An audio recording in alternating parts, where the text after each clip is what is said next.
مساء الخير. مساء الحب، مساء السعادة، شلونكم؟ شخباركم؟ اعتذر قطعت هذا البارحة تقريبا ما نشرت. اليوم جبت لكم قطعة زفاف، فد شي فخم، شي جديد. اللون مالتها اوف وايت، يعني لا هو ابيض لا كرك بياض، الاوف وايت. طبعا كيبورها انطحن بليزر، فد شي مرتب. مسرح،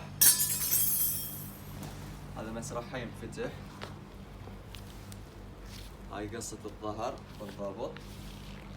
هسه نجي على الوجه مالتها. حسن قرب لهم على الكيبورد مال البدلة. الكيبورد مال البدلة فد شي مختلف، نقشة يعني نقشة جديدة، ليزر تقريبا، وشون الليلو الخفيف، فد شي مرتب. وانطوني رأيكم بالبدلة. تحياتي.